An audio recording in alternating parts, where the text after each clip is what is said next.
اسی پر بات کریں گے۔ نعیم قریشی صاحب سینئر اینالسٹ ہیں، ہمارے ساتھ موجود ہیں، ہمیں جوائن کیا آپ نے، بہت شکریہ نعیم قریشی صاحب۔ جو اس وقت خطے کی صورتحال ہے، ظاہر ہے اس میں صرف ایران، امریکہ، اسرائیل تک یہ جنگ محدود نہیں رہی، پورا خطہ اس کی لپیٹ میں ہے، چاہے وہ مہنگائی کے صورت میں ہو یا بمباری کے صورت میں ہو۔ نظریہ جنگ جو ہے اس میں ایک بہت بڑی ہم نے تبدیلی دیکھی ہے۔ ایران نے جو ہے وہ بہت بڑی تاریخ اس اعتبار سے رقم کی ہے کہ بحریہ کی مجموعی طاقت اور فضائیہ کی مجموعی طاقت نہ ہونے کے بعد محض ڈرونز اور میزائلز کی بنیاد پر انہوں نے، آپ کو پتا ہے کہ دنیا کی سب سے بڑی حصہ جو سپر پاور ہے اور اس کے ساتھ پھر اسرائیل بھی شامل ہے، اور اس کو جو ہے وہ ناکام کر دیا ہے۔ یہ تاریخ میں عجیب و غریب واقعہ ہوا ہے کہ فضائیہ کی مدد کے بغیر، بحریہ کی مدد کے بغیر، فضا اور زمینی فوج کے بغیر جو ہے اتنی بڑی لڑائی ایران نے لڑی ہے۔ تو سب سے پہلی بات تو یہ ہے کہ اس جنگ کی خاص بات یہ ہے کہ محض ڈرونز اور میزائلز کی بنیاد پہ انہوں نے ایک سپر پاور کو جو ہے پسپائی پہ مجبور کر دیا ہے۔ اس لمحے جو ہے میں پسپائی کا لفظ استعمال کروں گا کیونکہ ابھی جنگ ختم نہیں ہوئی ہے اور معاملات ایسے ہیں کہ کسی وقت بھی، جو آپ نے سوال کیا کہ کیا ہوگا، تو اس وقت کچھ کہنا بڑا مشکل ہے۔ مجھے لگتا ہے کہ کوئی ایک واقعہ بھی جو ہے وہ جنگ کو مزید پھیلا سکتا ہے۔ ایران کی حکمت عملی تھی جس کے تحت اس نے جو ہے جنگ کو جو ہے خلیجی ممالک تک پھیلا دیا، جس کی وجہ سے آج خلیجی ممالک بھی اس بات پہ مجبور ہو گئے کہ وہ امریکہ سے جنگ بندی کا مطالبہ کر رہے ہیں۔ ٹھیک ہے نعیم قریشی صاحب،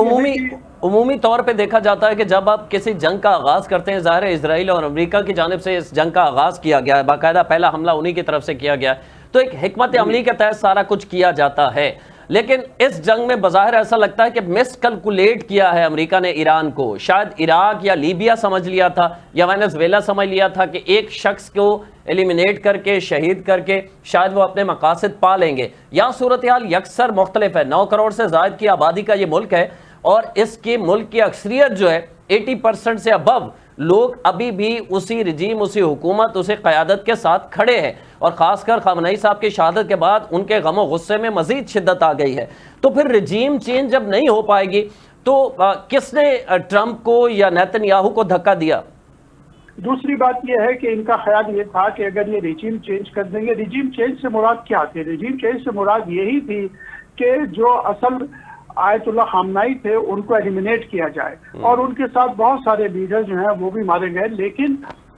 اس وقت جو ہے ایران کے عوام نے بڑی زبردست یکجہتی کا مظاہرہ کیا اور اس کی قیادت نے بھی بڑی زبردست یکجہتی کا مظاہرہ کیا، جس کے نتیجے میں یہ ہے کہ عوام کم از کم اس حکومت کے خلاف سڑکوں پہ نہیں آئے۔ لہٰذا یہ دونوں چیزوں کی مس کیلکولیشن ہوئی امریکہ اور اسرائیل سے۔ ایک عام آدمی کو پتا ہونا چاہیے کہ آخر اس کے حکمران جو یہ اضافے کر رہے ہیں کیا یہ واقعی ناگزیر ہیں یا عوام پر بے جا بوجھ ڈالا جا رہا ہے۔ شعیب نظامی صاحب ماہر معیشت ہیں، سینئر جرنلسٹ ہیں، ہمارے ساتھ موجود ہیں۔ شعیب بھائی بہت شکریہ وقت کے لیے۔ آپ کو بھی سرپرائز کیا ان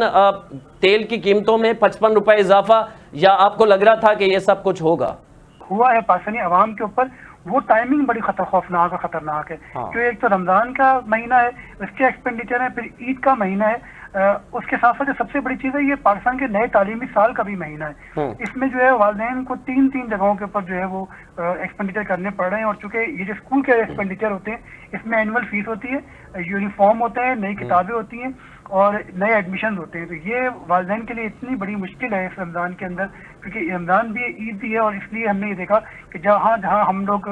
کچھ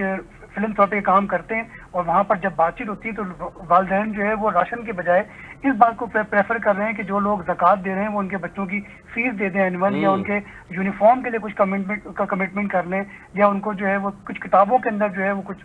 فنڈنگ دے دیں۔ تو اس حد تک جو ہے وہ حالات مشکل میں ہیں عوام کے لیے۔ لیکن اب حکومت کے پاس چونکہ رستہ کوئی تھا نہیں، حکومت نے شارٹ کٹ یا لو ہنگنگ فروٹ کی طرف توجہ دی اور اس کو جو ہے وہ ود ان اے ویک، جو 15 کو ہونا تھا اس کی بجائے جو انہوں نے 7 تاریخ کو یہ فیصلہ کیا، اور اس سے جو ہے دوہری مشکلات کا سامنا کرنا پڑا، کیونکہ جو سب سے غریب طبقہ ہے جو موٹر سائیکل پہ پیٹرول ڈلوا رہا ہے وہ اس وقت 105 روپے کی لیوی دے رہا ہے، جس کے اوپر وہ پہلے جو ہے وہ تقریباً 75 روپے کی لیوی دے رہا تھا۔ تو میں عام لفظوں میں اگر کہوں تو یہ 105 روپے ہم ایکسٹرا پے کر رہے ہیں، یہ پیٹرول کی پرائز میں شامل نہیں ہے؟ جی یہ لیوی جو ہے یہ 105 روپے کی ہم ایکسٹرا پے کر رہے ہیں، اور اس میں یہ ساری کی ساری وفاق کو جاتی ہے، کیونکہ لیوی جو ہے وہ NFC کا حصہ نہیں ہوتی، اس سے جو ہے جو ہم جمع کرتے ہیں وہ اس سے صوبوں کو کچھ نہیں ملتا، بلکہ یہ وفاق کو ملتا ہے، اور یہ NFC کا حصہ نہیں ہوتا. اسی لیے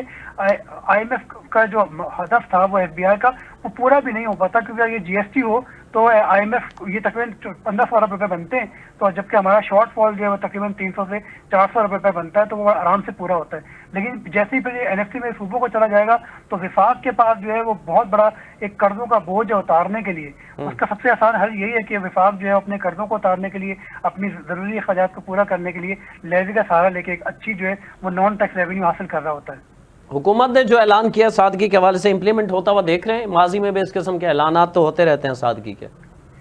دیکھیں یہ جو اعلانات ہیں یہ سمبولک ہوتے ہیں، اس میں کوئی بڑا امپیکٹ نہیں آتا، تقریباً 2 سے 3 ارب روپے کا امپیکٹ ہی آئے گا. لیکن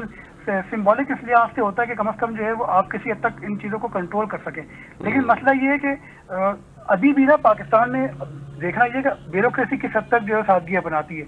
یہاں تو ہماری جو سول صوبائی بیوروکریسی ہے ان کے پاس تو 4x4 کے فلیٹ ہیں، ایک سیکٹری کے پاس 4 سے 5 گاڑیاں ہیں، بچوں کو لینے الگ جا رہی ہے، شاپنگ کے لیے الگ جا ری ہے، سرکاری امور کے لیے الگ جا رہی ہے. تو یہ جو 4x4 کے فلیٹ ہیں یہ کسی حد تک کم ہوں، ان کے خرچے کم ہوں، اور اس کا سب سے آسان حل یہ ہے کہ اس وقت حکومت ہر بندے کو EV کے لیے کہہ رہی ہے، تو حکومت کو چاہیے خود اپنے افراد کو EV گاڑیاں دے دے، اپنے دفاتر کے اندر جو ہے وہ سولر پینل لگا لے، اپنے جو ملازمین ہیں ان کو EV بائک دے دے، تاکہ وہ وہیں پہ ہی چارج ہوں، وہیں پہ استعمال ہوں. کم از کم پیٹرول کا خرچہ تو قوم کا بچے.